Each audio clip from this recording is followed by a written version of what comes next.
Ia, whawhero ia kule pa ia ole ka ko mafutanga ngi asu. Ai me se foi ia pa ia ole ka ko nguro ka po mai on kupu mai sunga I whawhenga ngai so se arafang. Ai me se foi ka po inga makua.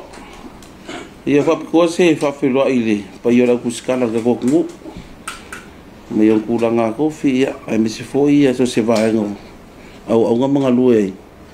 Ia wa foile ko pikola au malor se fua ka ko fero ia lo famulanga le ole ku ia ai o se avango le foi mo au e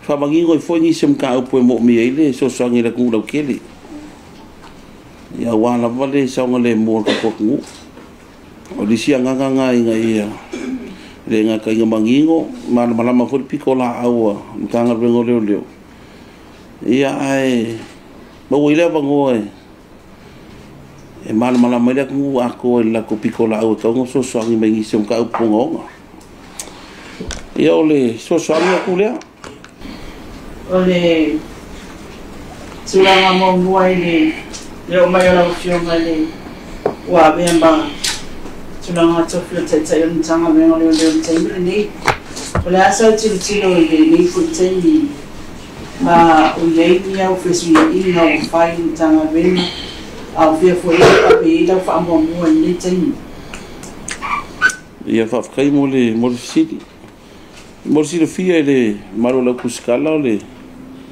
ole verso long fangi ka lungo ka o venga le ku maule ku finger kom singa e ngai swinga sa fai verso ko lu vai e ngai swinga ko ngon kanga luenga mai ka leo fa ulu roi vai ka kas ia mangisio vaenga singia e transferring isi vaenga a ver fa mo si le fia ole suia inga por transfer se me fo se me o masange fo lim kanga luenga ai lo fo ia ka o venga ke mingi e suinga karfenga ka un fai e kasiale aunga mo le leon nga luenga e ingisio kai leo mangisio on kanga luenga leo singia mangisio la fenga luenga e o fai fusi o mio nga lue si vaenga e mo mi fo ile suie se vaenga ya nga ia e fo ingisio ro ye ko mai ingisio nga luenga pio nga luenga sue kai mi ngai ole avela o fa mo veide service masangi le avela ku ile susuenga fa aulu merkangi ka ai fare po vala au mai le ave fa mo le swinga ia e al mesa o ia sa fa swinga kurvas ka luai mo le on ganga luenga e mal le foi o le au ganga kuinga ko la ku kele a maka me susuenga lungo le wala fio io ka vale e mal vala au me ku so skai mi au mal po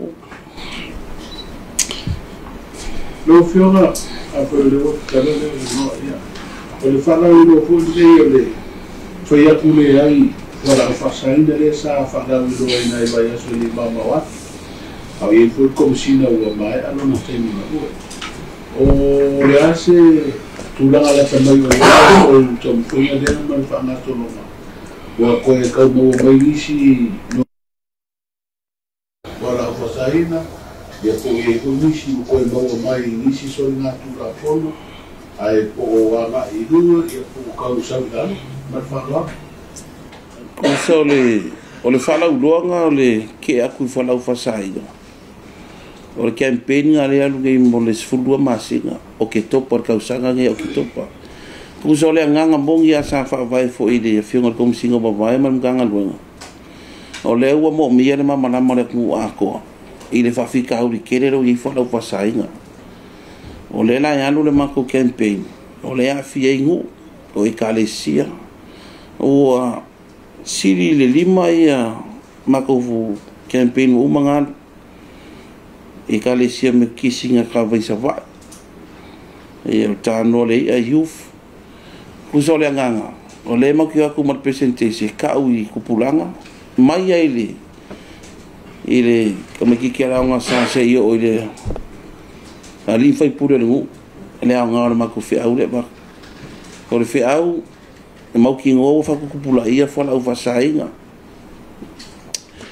ia o longa lua inga ia whirangalangu mai le ngū mamkanga luenga leo leo ia maa fianga i longa ngonga i le kango fia o kupurango whala u whasai lea lai whaan a iei se ngū po si wharapokonga o lea lo ki sila fia iei me whape kongo la kongu lea wangoa mako nei lo fisa o leo leo laka aku po i lo fisa uku i leo leo whakingo ku la fongo winga po se lea lava se ni ko ngā la umaruanga se ngū po lea lava e ingi whakaunga whalau whasainga se whale e sila fia e ngū o lea wangoa kanga ruenga o me whainga le whalau i loa kuai inga i e loa kaka u ma leo nga longa fianga ma le mo mianga le mo mi e leo leo o le laku i o lo sfa inga i se whale po o ngi ko ngana au o le kiu ke whainga ku la fongo le ili mo mako o alava ka penga voi mako i so se ku uma i whakingo i mako ngalwenga a le kalo foi ngar campaign an inga i e wheranongo mai kaka uma inga i e mau el kako ngusiak ngu e sa loko mai whalau whasai e re iei me whapea ole muta ko ale whalau whasai na male whalau ole whanga solun lei te atu i whalau po te whasai na sa iei se muta upuri tūlanga sa tūle mai le foi sa whaulu e muta ngā ruanga i sonu whina ngā ro sa whapea ai e pe o i tutuina a Amerika Samoa le whai tutu a vātene le le awana mai ai ia auta mo whala a whasaina le whena mai se whina ngalo stasio te tae o whenga palo i nei utanga ruenga ina ia amatu se whamau ninga utudanga o ngā lai fo e fia si le fia lato o a vai ngā whabai ia le wa e tula i bai fo e tau o ina utanga le asam si sida ia tu mau pēr tal tonu o le kato o nanga i nei whadeo leo o i le masaa mai ai te no le aisa mai si tu inga whala u whasaino tu suina ia o ke lore sa ngor kom singa mo vai ia na sa ngor kom singa ia nga kai mi fa mo bonga sai ai em fainga fa pe aku im kanga luenga i o leo i la ko fa mo bonga manga luenga fa kingo i whala u whasaino leo ngo singa ele ngosi ngai ava peisi se ola ye se so ngosi la fia se meu ngosi ia le ma fa ka dia kura mako ai o fala o fasa inga i mako susu enga masan mianga ia ole ma o mai ai i le pora zale na valele ia marunga le waf ele va pela o ele kai mi ki au se kali va pe ku kuila pe ai ole nga fuar sa ngonga kom singa mo vai o ngo ka kai nga moria mai mana fam kala nga sa kuinga mai kanga luenga le la sa fa vai e fo e fa mo manga o le dia son ye ru fa fa sa nga ia mo kingo ia e fa sa fa fo ko ka ko ngu e se mta mo ni e fam sino nga me ta o fora o fa sa ina mai se o so fa ina leo i se i to lu ni ka ula ia i do ni Nela na bo mai ai ni sio para fasai beres. Pa mo ye me se tino tupe fa pe. Ela te tosu di mafe. Nela sa ave fam sino. Fa ye fina. Nela o me polo i la fam sino i leo. Ia to fa fu i tupe de. Ona ilea, le se afia mo tupe de. Ile nga rona le fola fasai no fe o to la ta o mo polo i la fam sino. E te loe ai tu pum ta puna te le to ve na ia to finga ne e ai le sim ta fo e fai tantal a fai sa fai fina nga fa msinonga mari tu te po ila ko mo lia il coupe le ai sa se polo inga fa msinonga e no winga o le fa mo inga fa msinonga ile ku le finga o ka o fil coupe o se va en la ko mo lia nga lu mo fa msinonga le ranga sa polo inga fa msinonga ia me mo kingo o manga release a o manga fa msinonga ile coupe le sau se ora winga o manga kilo uma farmasi ngoi vai nga uma finga ngai lua winga sa finga uma lo si le o le coupe o se vai nga fia mo dia nga fa so kula fongo ila ko ya a fa ile famari nga ile famari nga finga ngoi kuke on ma fu nga ke long sa we ora ka nguska e fu ila mako e se vai mari ora nga lo ko ki kilo mako i pe se la pio mako fa ki ngoi nga wenga ile kula fongo o mea masangi ai so se mea e maua kui kongo usaina e annual proceed of crime me umanga sa ia mo ia le me fo ngale ko kikilo i le process a fakingo fo i ngale le pe ia se me sa misia mako ia la fo se me sa pika mo fa msingo ia fa le ia nga i lu mo ngisi ngale nga fa le sa i ngo fa la fa sa inga so tu lo tu le psile fa mo lo pe we le sa mo ni ngo fam o te fa fo i tu pe fa ma ia ele tu ale auta tu ia la fa la fa sa inga pe fa ma ni sa fa i se so e mo leo fo ila ia so e mo fa la fa sa inga te so ele toto sai se me pena na tu ku se kai o temi nei ua tatia ia whainga whaavai o lele i mai e on whai i le whaatino ino o drug test a leo o le mea manino i le komisina ma vai sa amata i le whainga lea o mai e on test mātou le executive na o ma wale tala mai tu tonu sai ai leo na whamaunia na mawa positive e so sila fia i le tu ia te rei loa la le result atoa au te minei o le iai le whainga whaavai a mātou le ua ki kilo iai o le sa amaka i le komisinga ma vai o ngā whau le ia inga lea ua a ka kuor kula fongo e lo iai se kula fongo a test se leo pe test kaka a e maua pe positive pe negative o le ale me whai ai le ranga whai ele mako policy i lalo instruction komisinga ma vai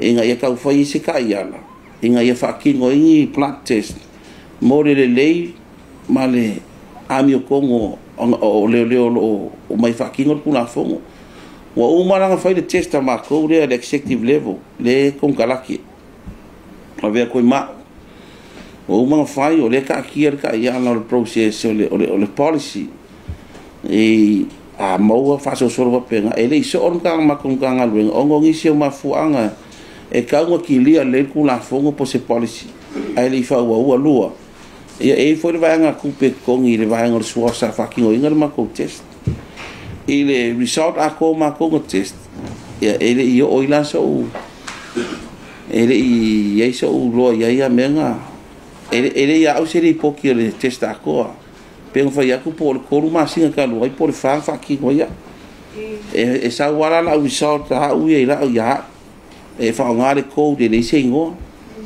e ko mani no le se tu na ku mo tu ta la le to promises pata tia o la na va na lo pata opportunity a so se se positive pa ma lo pa vo se o la tu no ya e le se yo listato whakaruanga ngo ia va avec le policy ai mon que a draft se policy ele ma se policy e draft inga le mite se au ngale le nga wai no winga a draft se policy no winga ese mai mal plat test no winga se winga le a moa oi ia ole a rife oi faise ko ma singa ko test oi le pei o nga policy ile termination al me fa ngofie kau fai mako ka sanga skula fo inga ia fa kula fo inga ia ole ile police service act mod police regulation o ngale fai morianga fa sanga le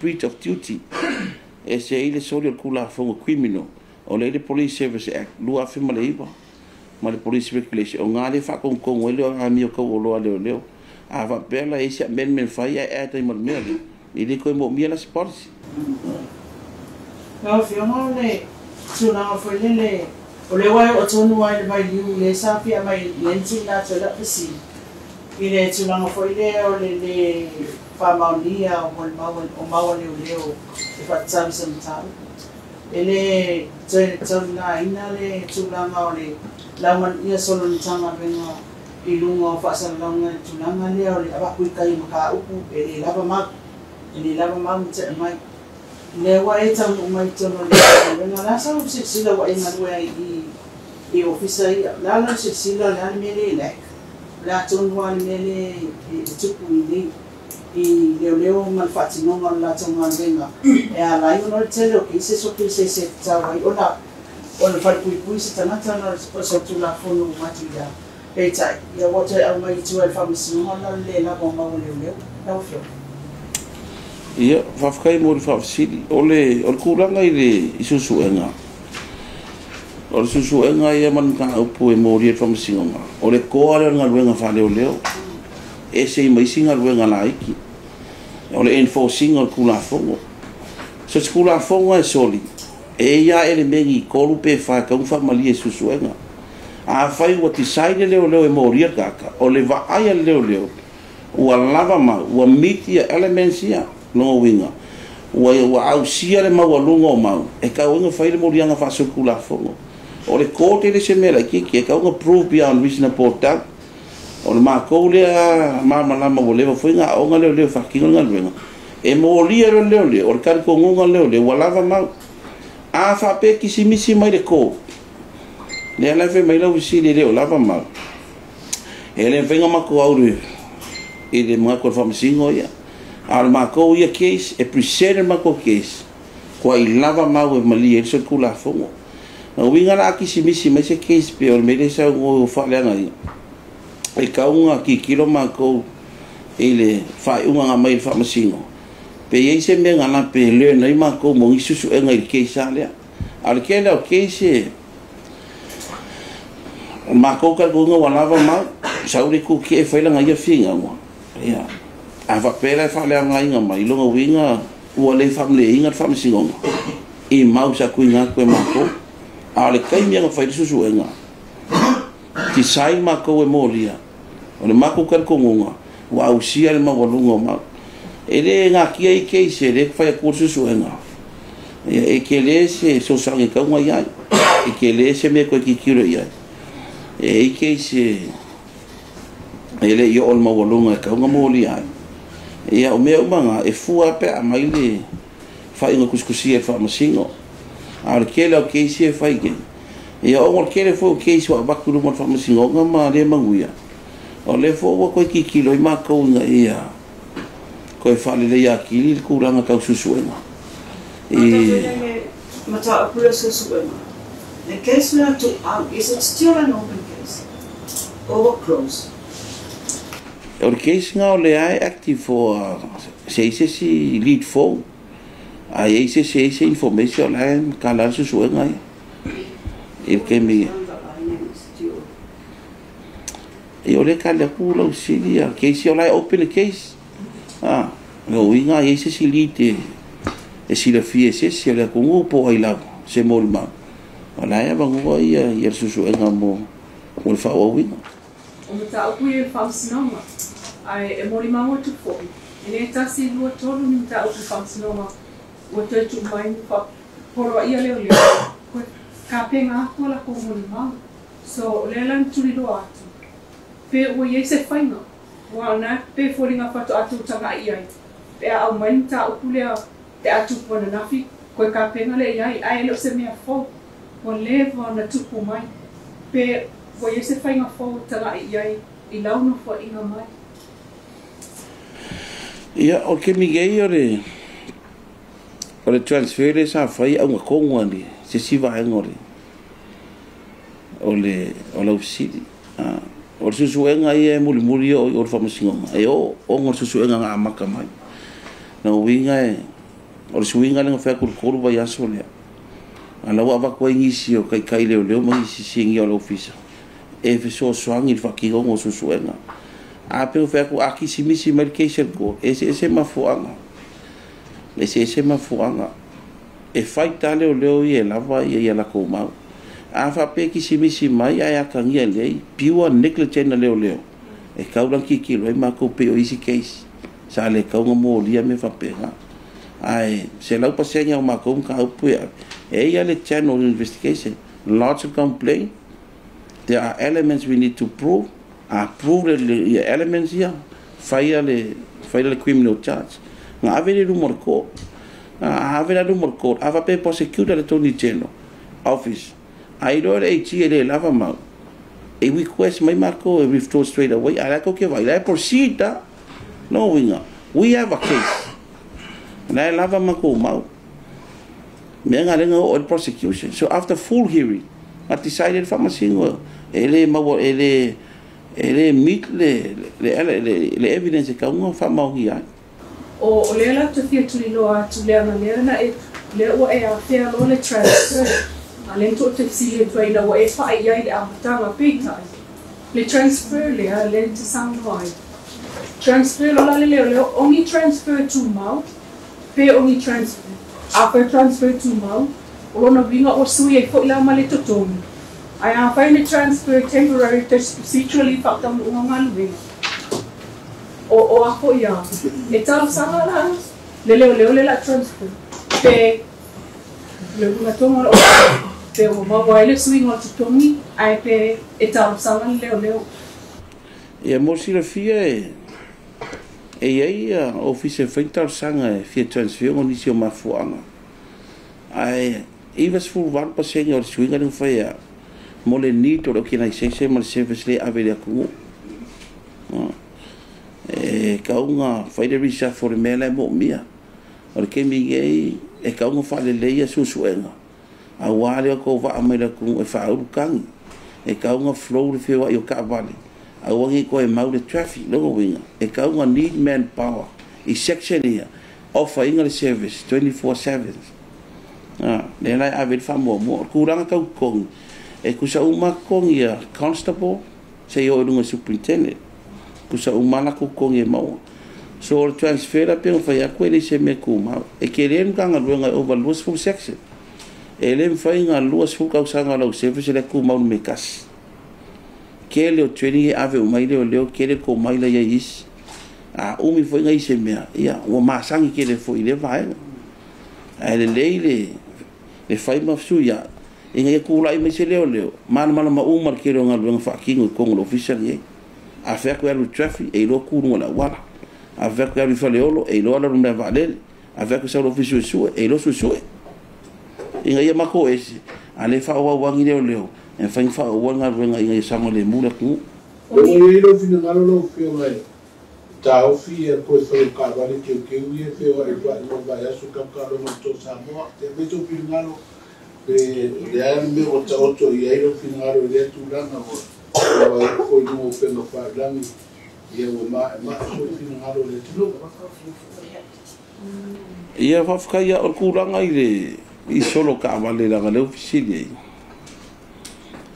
ila lo yo kula fongo e le police Ordinance 1961 o ngai ai parade pe ngai ai le mano si angal komsinga e isu ai el komsinga le pe mika e fa ngai le main beach road aga ko vai le ai le inga pe yo upu parade o marcha fa ngal kula fo parade sa vali kasi vão kasi kula fo le fa vai mano si angal komsinga no winga e wanga isu pe mika o ngai mo ki ngoi fa nga ile vai ngole wala le piko silinga pe senta ye ka ulanga i lumo i ia mai kum foi ka vale le ma sen ka sanga mai solo e fa kingo inga ua saure wo ka por to sa mo ka lo i le liki pe o ngale pa ve mo sa ka sanga mai le lan ka fai foi ar kom singa mo vai ma ku sa ia vai e upure parade le sa ku la fongo a fa liu sa o a pe a fueli ko singor kula fonga ro ka vale por sa vale ai wanga ma ko fonga inga ia ma ko fa inga ia sa ngale mu ka nga ka fe wa i fa ngala wala ka sa vale ma ia awang i kula fonga so ia lang fa kingo ma ko le e to sa mo world cup o solo la ia lua inga wa proving ka lua inga sa follower ka yalanga e ka sanga mai o ke nei sanga mai le fai le fongo ba ko ku ala lo fai ia inga o mai ia mita le unga kasi ia sanga le muga ka fa nganga la wana awa ki so rien ku la fongo lunga la wana o mar solo mo ma ko mai ka winga o ka ese ia mionga va ia il solo mo ka longa le fai mi usila ya ko kalo ma se le kalo nga lu le foi nga ver ku ana a fai ele ma fai nga mo se sa nga le mu va ai la ke le mako e mo ki ngo ka fia on me magi ngo ngo uma nas konga ele I solonga le leina sko ngai wa ia ma ku la fo ele I ola le sare le se pe mi kan fai mai e kele men kupu ai o umanga ti saida uda sko ngai le kan ko fa wa ia mea e lua ma fuanga o le saunga le mu ka kai lungo le wala saunga le mu ka ka le aver ka vale ka ka le savali pa se ka vale ma awange en ku la fo mo so ele kasi ku la fo mo ya fi lungo le wala inga ia maukingo kau si sia ku la fo saunga le mu le olo ka ko le saren ki ange ele separate nga ka sanga inga ia pengo fe ko ku la fo nga o pe mi ka ia penga faia o luma I le main beach road e sa vale nga yo o sa mo a ko e se pe mi ka mo mi longo winga ele fa ka nga inga parade e lungo awala kele malo pega ko ku la fo ia mo ka si o sanga le mo inga wa umana la sanga ma ko mai ka la fa ba ko mai ka ulang mo ke o mai mo ko fa kele inga ka vale sa fa de ma ko kiuke o le ma ko kiuke nga la kiki ki me o kupu mai al vai ai fa le leo ilanga ka fa yo sanga le mo ma pupu inga le ola ma me ko kingo le ko ele sanga le mo ava pe ese singo fanga anga ingisi a wala se kele ka ko ku e fainga ta o fele le si a wala fa nga por e fe lo e a ke lo foi o fa poco lo foi e ka vale ona sa ma fainga fai si la ko me I pakan ka sanga e bi fe a manga o ai a lunga ai a wala ma parade fu ngi e nga u fai ele fai un ko fa ka inga spe mi ka o ngor ki kilo ile saunga le mu e lua fa la ve nga fi ai ka ka ida sa ma hu ka fa le asi u le solo la ve kas e ma o lu mo la pia pak longo winga wo uma mangu miki wo e mangu ku nga ko kasi la me la o winga lo se ku ala lo foi ka ko ku ia ma foi ka vale inga ia fai si a wala ka po ir ka ko au ia mo si kulang le kulang nga mo sanga le just to reconfirm this week is the match. Will there be a parade this Saturday? Just to reconfirm for me. Yeah, just already. Just to reconfirm. Yeah, there's no permit issued by myself because of two reasons: safety of everyone, lives and property, and no violation of any crimes in Samoa. So parade means to the law, to you police, is walk and march, not parade for my cover. Yeah, peka ko word kula fongole iswa ilalon police ordinance 1961 section 4A. Finger pa 1961. The word parade, wingal ka aman parade or a march. There's a kula fong. Am failang kar sa kamay faise march yung mga yefo. No fiona. Por lewa ma watiro fina ngalo tunda nga fala apasan. Mo fa fia na fisinia ai lutanga mengo yule.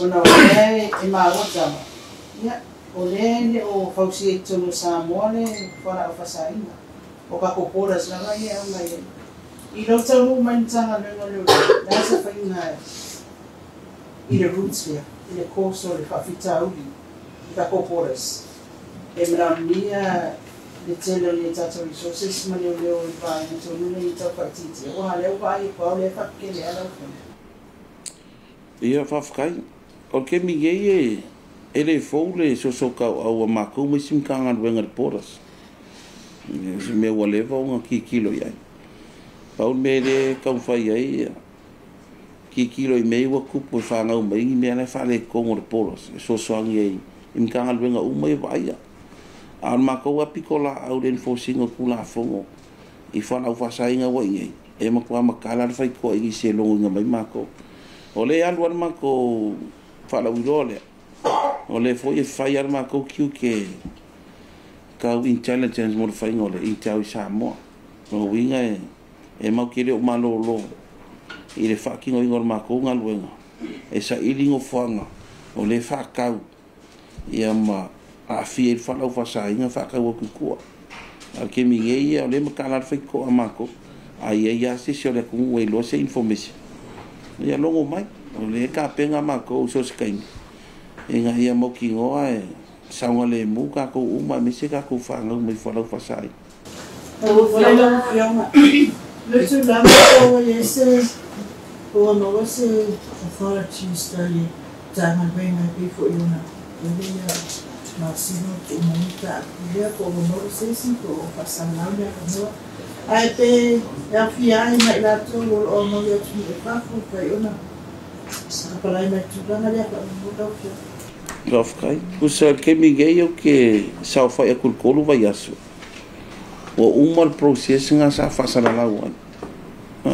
Ole fa mau nga le kasi la ka kanga. Ka sanga mai ai. Nga ka mai fa foko sa mo. O mo fa nga solo interview. O inga aku se skula nga. Ko ya le haya mai me le ko. Ai. Orgakare sau ye fenga runga da ron kanga runga leo. Ye lenga kai va ve ko so swang ya kili foi leo de vai nga foi leo langa ko mai. Fai no ka ko. Ai wo umal process nga sa fa sana la wan. O mo foi nga interview kasi ka interview. Mare la sa ni lo mai fa fenga runga. Pe aku sai ni si me ngo. Cinco cases so ya Ke minge lua case nga longo mai kia. A fenga le fai nge a maia a ve official lo yesili kar sa ngo le fa fo le sa wele fo mai le mai fiki ke minge yo fiki le sa.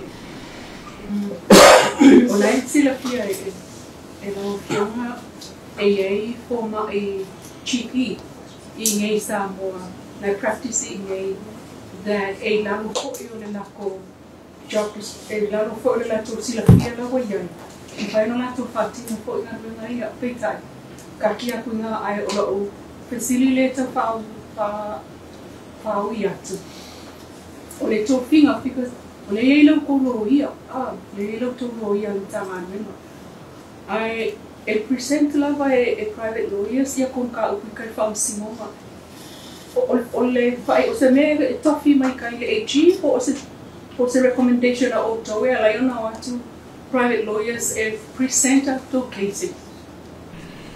Yeah, o le mea o le outsourcing ai private firm o le e ke le ama fuanga kau fo i fai ai. Ava pe ki kira kumako e prefer se independent se prosecution finga winga case o nge involve ai mako o li se o ngai kunga. Ava pe fo i ava kule AG a sila fia le AG e se si ma fuanga i kongo i le AG mea inga outsource case outsource si private firm e kau venga. O le lo ia ia mkanga luenga e ma fai venga become prosecutor a ese foi langa ia role foi le fai kongo mkanga luenga so outsource case ia uia ilo ko venga act ko sa na o le kasi le firm e hento inga se prosecution case le leo ko aku an malo se nga firm ia ile case al outsourcing ia e ia me o le attorney general ia na sila fia ia mafuang ama ya u ya le a request case que ma request outsources o que ma se independent prosecutor handling a ongi prosecutor leo o ngi sima fuanga e ya kal ko winga fo nga lungo nga upu ya o ngole prosecution section leo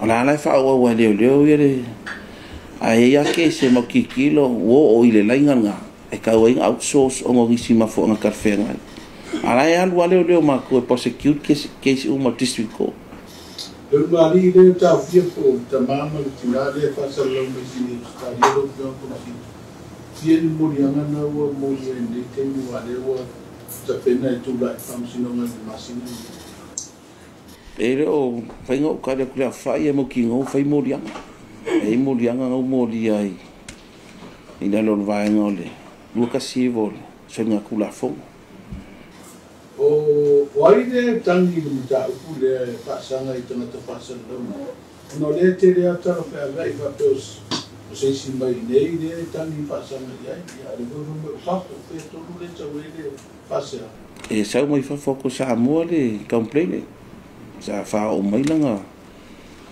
Nga whamkaranga kangi, a whai fwoti suenga leo pionga masangi ai. Ia whaavai ai, ia. Morianga I pionga I morianga.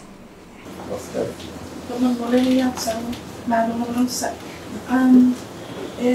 Tuli lo atu pathologist meta kama mole. If you say nga tu pera for tanga luenga tutongi pathologist. Olo vai ngā kupele sa tiskase le komisinga ma vai foi ma whaua ue mako. E leo le kokongi a kore e ma isi pio le package a kore ka lua se lau lima suafe. O inga lai kongo ai leo pole o sanga alaungi le fale si me whapenga. Ki le whairanga o whapea ko a meo langa salary nga.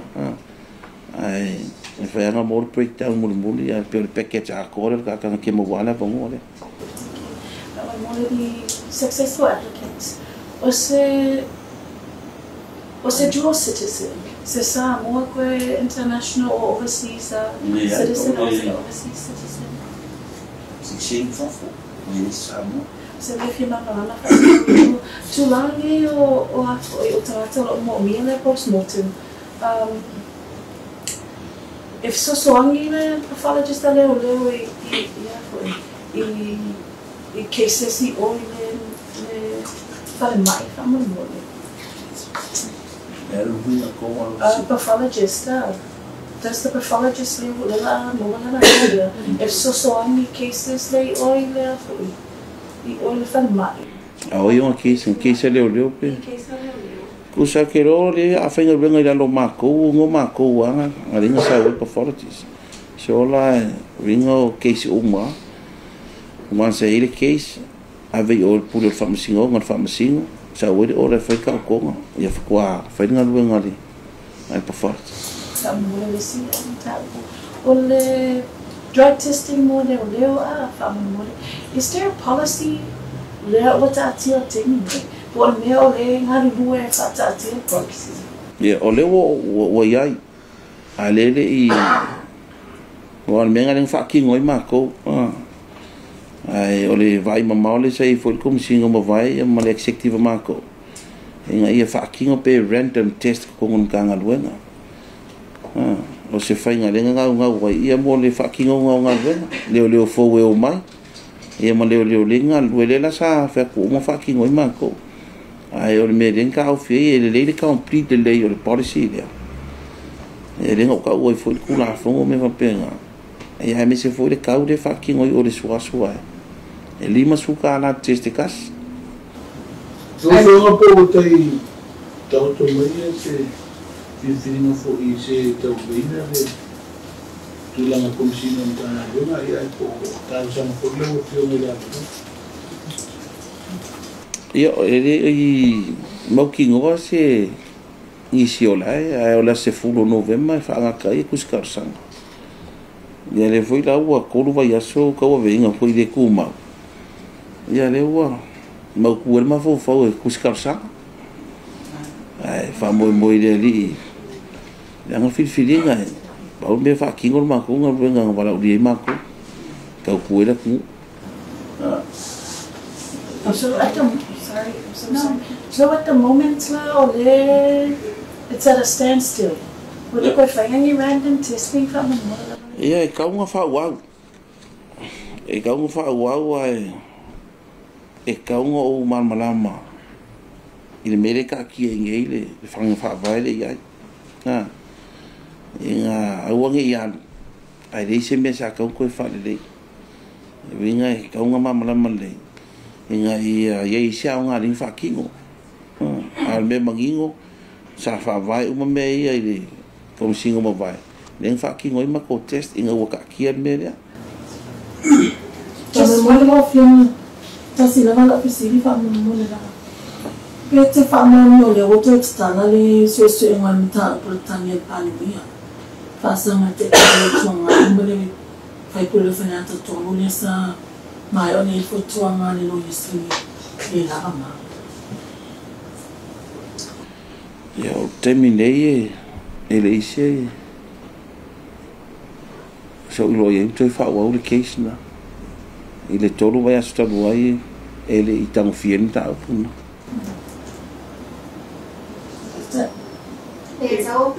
Suma, I just wanted to ask about the update on the SWAT employee that passed away, whether his body has been released to his family, and the updates on the investigation. His body's still at the morgue at the hospital, waiting for PM, waiting for pathologists. Charges already been laid against the defendant. So the defendant was charged with negligent driving causing injury. But when the victim passed away and caught deceased, we laid charges against him on negligent driving causing death. And also about the 76-year-old man, Itisaku, he was robbed and attacked. I wanted to know the update because he filed a report with a police officer named Kapili. We have the investigation still continue. We still look for suspect. Is there any suspect? Yeah, we still look for him. But investigation is now a CIT team. So there's one suspect or no? Not at the moment. I cannot comment. And also about the teenagers that were conned, the teenagers that came and they got conned from the fine nets. I wanted to know the update on that investigation, whether the suspect or is there any suspect? And it's not an investigation. A report was filed. When? On Facebook. According to the not on Facebook. According to the victims, a report was filed. If you go to your United States and see all the workers, why you tell people away from home or situation that you have? O terminei o le burglary and entale hakupula ia kemi and theft. O inga kare pe fale man ngoi. Ia ma domestic violence. But ile kemi ngai statistic. O leu ka waru ilano ia soringa kula fo ka un pe isi masingo mavai. Ia pe o menga le kele ngi kai. Well, I say umi talo ona le. I said permanent pathologist. No le.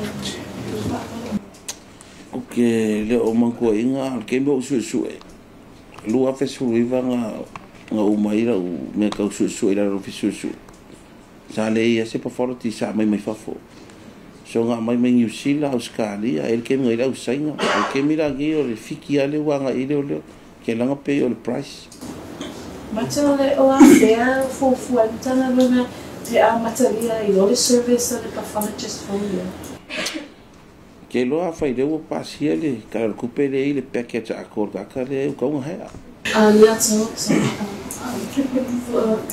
is updates moving from Salo Tichongli? Is it still an open case?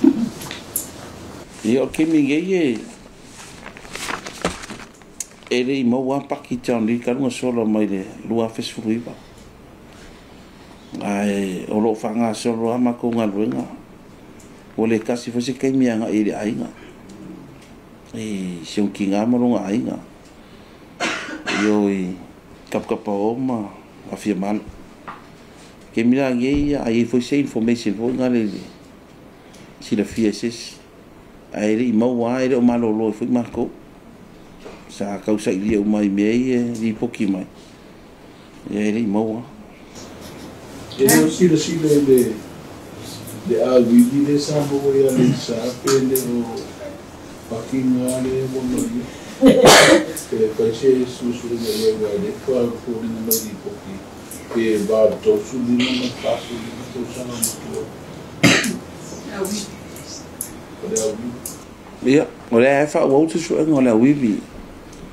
Le mfainga confirma ku meu ore sungole I pangkale sa ili ngi ai le fa wa su ngai nga wa umale ka ko nga fa pikore nga fa u ka uma wa se sili ti le fa wa su nga inga o ngo fa nga le sa ma wa ron ki ngo ku la lo nge ala kala kai la lo kwa o mali sa ia na foi fa o su nga le kude ka linka kai ai e foi si kamali nga linga o mai ofisa ia fa o su nga ma ga ile o le ele singo fa nga ka ula kai me le awala me pe foi si mama Ngai whakingol ngā leo inga ua maua mai ia. Ngai whamkalanga i wingar kangaka le kama mau kausanga. Fua ngai risu e ngā leo. Iar kalo hoi ngā wape lai ei se whamkalanga i siri whir gaka e kau la laka i ngā upu ngei. Ngā makala lo piso leo. Ia ke lo wale isi sili a wefo ngei a wangoa kalau koe da kungu ngā le mako whalau doanga lua kui whalau whasai ngai ia kako ngā lue whakas ia wafo i le fo ia whawhika au ia ai me se fo ia kūranga kako le parade a kau whamora mar e kasi ale au ngā kanga luenga i pio ngai se kala i ngai ia saunga le mu ia kaka umare ngā ka puipuinga le ola ia puipuinga foi o me ko kingo e afia ia mangsol kula fongo inga ia wangi ia fainga ia ai foi isi me e sila fiera ku e so nga kula fongo e se ko ima me sa ba ko ka sanga ia le foi makala ma ko ofisa e fa kingo ma ko pikola ai uma ofisa leo ke le ku malo le foi ofisa ku ia pia ia mo le service fainga aba ia awarka ko ku ia so uma ia mau ia foi ia la kuskala ngia so fa fai kele foi le mai